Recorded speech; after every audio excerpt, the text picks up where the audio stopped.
तो guys finally Indian team का जो स्क्वाड है एशिया कप के लिए वो आ गया है। वैसे तो हम चाहते थे कि इंडिया की जो टीम है वो एशिया कप नहीं खेले, बट क्या करे, बीसीसीआई को कुछ शर्म तो है नहीं, उन्होंने को तो खेलना है, उनको तो पैसों से मतलब है।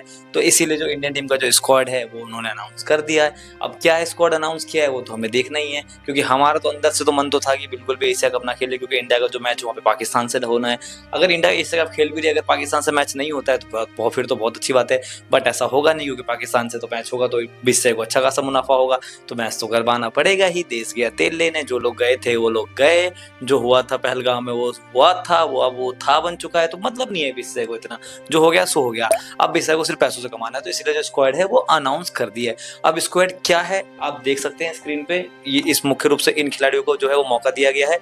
अब इसमें कुछ खिलाड़ी ऐसे हैं जिन्हें मौका नहीं दिया गया है, जिसके लिए बहुत ज्यादा सोशल मीडिया पे जो है बवाल सा कट गया है कि हर कोई बोल रहा है कि इन्हें क्यों नहीं मौका दिया गया है, ये तो वेल डिजर्व खिलाड़ी थे, इनको तो मौका बनता था, ये तो कहीं से भी इन्होंने ऐसा कुछ खराब नहीं खेला कि इनका जो प्रदर्शन, कि इनको मौका ही ना दिया जाए, इनको सीधे अवॉइड कर दिया जाए, नहीं नहीं तू जा यार जा, तू कुछ काम कर नहीं है, ऐसा तो कुछ क्रिकेट खेला नहीं, क्रिकेट तो लाजवाब खेला, बहुत अच्छा खेला, फिर उसके बावजूद भी इनको मौका क्यों नहीं दिया गया। तो सबसे पहले नंबर के जो खिलाड़ी हैं वो है संजू सैमसन। अब आप बोलोगे संजू सैमसन ये कैसे, ये तो स्क्वाड का हिस्सा है, फिर इनका नाम क्यों बोल रहा हूं मैं।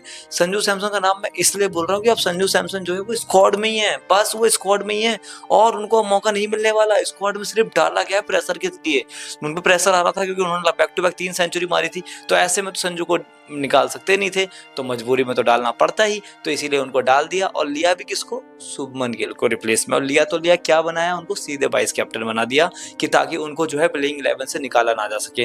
तो अब ये फिक्स है, अभिषेक शर्मा और शुभमन गिल जो है वो ओपनिंग करने आएंगे, देख लेना यही दोनों ओपनिंग करने आएंगे, फिर तिलक वर्मा, सूर्य कुमार यादव, हार्दिक पांड्या, रिंकू सिंह, इसी तरीके की जो हमारी टीम है वो चलती रहेगी, जहां पे आप देखोगे संजू सैमसन का जो नाम है वो है ही नहीं, संजू सैमसन हम खेलते हुए दिखाई देंगे नहीं। इसीलिए मिडिल ऑर्डर में किसको डाला है, जितेश शर्मा को, जो बहुत पावरफुल वाली जो हिटिंग है वो आरसीबी के लेकर आए थे।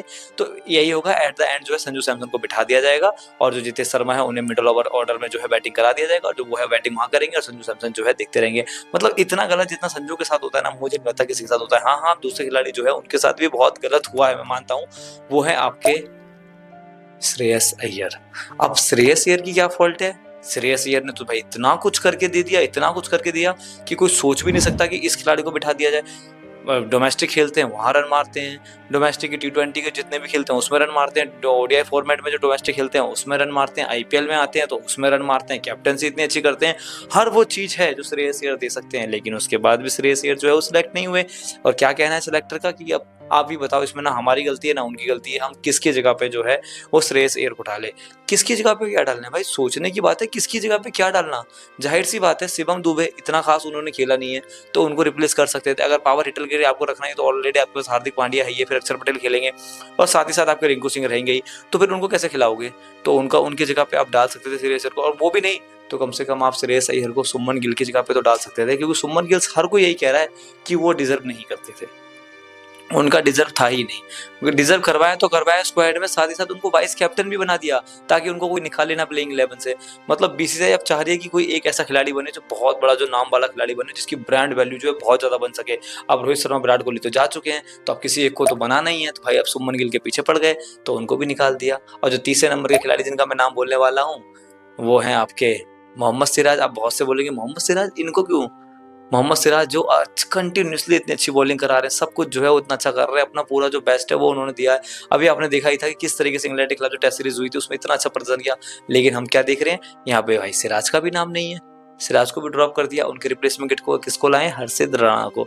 मतलब हर्षित राणा में क्या दिख रहा है पता नहीं, वो तो मैच के बाद ही पता चलेगा, लेकिन हर्षित राणा से तो अच्छी बॉलिंग कराते हैं मोहम्मद सिराज, इतना तो हमें पता है। अब बहुत से बोल रहे हैं कि सिराज को रेस्ट दिया गया, कोई रेस्ट नहीं है सिराज को सिर्फ ड्रॉप किया गया है, और उनकी जगह पे जो है हर्षित राणा को जो है लिया गया है। अब चौथे नंबर के खिलाड़ी जो है वो है यशस्वी जायसवाल।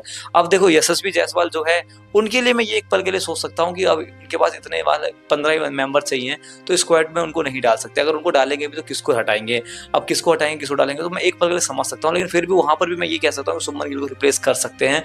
लेकिन यशस्वी जायसवाल के लिए मैं अपनी पर्सनल ये बताना चाहता हूँ कि नहीं यार, उनको शायद ही जगह मिल पाता, क्योंकि ऑलरेडी संजू सैमसन बहुत अच्छा खेल रहे थे और आपके अभिषेक शर्मा इतना अच्छा खेल ही रहे, तो मतलब कैसे उनको लाते। और ऊपर से उनको सुमन गिल को भी ऐड करना था, तो फिर तो यशस्वी का मौका बनना तय था ही नहीं।